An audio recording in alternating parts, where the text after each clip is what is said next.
ዛሬ ጨረቆቹ ወደ አዲስ አበባ ሊመለሱ ነው። ቢሾፍቱ ሊሰናበቷት ነው። የመጨረሻ ቀናቸው ቪዲዮ ማለት ነው። ኦልሬዲ ያው እቃቸው ምናምን ሰብስበዋል። ሁሉን ነገራቸውን ፓክ ካደረጉ በኋላ ነው በግምጃዬ ቤት ቪዲዮ ሊሰሩ ያሰቡት ማለት ነው። እና ያው ደስ ይላል። ኦልሬዲ ያው ማለት ተዝናንታችሁ ምናምን የሆነ ሀይሚ አብሶ በጣም ነው የደበራት። በጣም ብዙ ሰዓት ብዙ ጊዜ ብቆይ ምናምን ደስ እንደሚላት ምናምን የተናገረችው። ግምጃዬ ግን ምን እንደሆነች አላውቅም። በዛሬው ቪዲዮ ላይ አይኖ ብቻዋን መሆኗ ምናምን አስደብሯት ይሁን ምን አንተን አይል ባይ ዘ ዌይ እንደዚህ አይነት ቦታ ምናምን ስትሄዱ ጥንድ ጥንድ ሆናችሁ ስትሄዱ ነው ደስ የሚለው ማለት ነው። ለምን በቃ ይሁን የሚደብር ስሜት አለው። ያ ሰው አብሶ ደግሞ እንደ ፍቅረኛ ማክትራክ የማይደረግ የሚንከባከበው ሰው ምናምን ካሌለ ይደብራል። ኖ እናንተና ሀይሚና ብሩኬን ተከባከባችኋት ነው። ግን ሀይሚ በጣም ተሳቀቀች። በስማ እውነት ለመናገር ማለት ነው። በቃ ግምጃዬን ደስተኛ ለማድረግ በቃ ማትጥረው የለም። በቃ ታውራታለች፣ ትጫወታታለች ምናምን ማለት ነው። በጣም ጭንቅ ብሏታል። የሆነ በቃ ክብድ ታውቃላችሁ አይደለ? የሆነ ለምሳሌ ብቻችሁን ብትሆኑ ሀይሚና ብሩኬ ቢሆኑ ኦኬ ዛሴት ችግር የለባትም እንደልባቸው ከብሩክ ምናምን ግን እዚህ ጋር ግምጄንም ለማስደሰት እስከመጡ ግምጄም ያው ለመደሰት ለመዝናናት እስከመጣ ድረስ እንዲደብራት አልፈለጉም።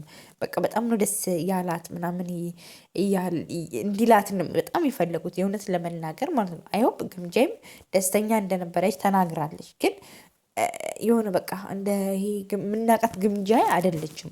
በቃ ሳይለንት ናት፣ እርግት ብላ ነው ለምታወራው ነገር ሁሉ ቁጥብ ምናምን ናት። እና የሆነ በቃ ያሳዝናል። አይዶና አላውቅም። ግን በቃ ወደ አዲስ አበባ ተመልሰዋል። ከአሁን ሄደ አዲስ አበባ ሆኖ ነው ቪዲዮ የሚቀርጹልን እንላለን። አቤት አቤት አቤት! የትናንቱ ምሽትማ በስላሴ ትደገም ነበር የሚያስብለው ማለት በጣም ነበር ጥሩ ማለት። ስንት ቀን ነው? 3 ቀን ያር 3 ቀን 1 ቀን በዋና ልብስ እና በቃ በጣም ደስተኛ እንደነበሩ ምናምን ነው። እና ሀይሚም በጣም ደስተኛ እንደነበረች ነው። እና በጣም ሀይሚና ብሶ ብሩኬ በጣም ጸዴ ጊዜ ነው ያሳለፉት የእውነትን ለመናገር ማለት ነው። አይኖ ይከብዳል እንደዚህ አይነት ቦታ ሶስተኛ ወገን እናንተም አጥፍታችኋል። ሶስተኛ ወገን ይዛችሁ መምጣታችሁ ልክ አይደለም። ግን አይኖ ጓደኛችሁ ናት፣ ወዳጃችሁ ናት ምናምን ጨረቃ ፋሚሊ ናት። ግን ያው እናንተ ትንሽ ነፃነት አጣችሁ እንጂ ዛ ሴት ምንም ማለት አይደለም። እኛም ግምጃዬን የምንወዳት የምናከብራት እህታችን ናት። በጣም ነው የምንወዳት። ግን በሌላ አስበን ምናምን አይደለም። ምንድን ነው የሆነ በቃ ነፃነት የሚባል ነገር ያ ነገር ነው እንጂ እንትን ማለት አለ። አሁን እኔ ዛሬ እንዴት እንዳሳሰለች ዩነስ ለመናገር ማለት ነው። እንዴ በቃ ደበረሽ እንሄዳለን በቃ ይዞሽ አልደበረሽ ማለት አልደበር ስትናገር ደግሞ ግምጃ ይሁን አጠር ያለ መልስ ነው የምትመልሰው ያ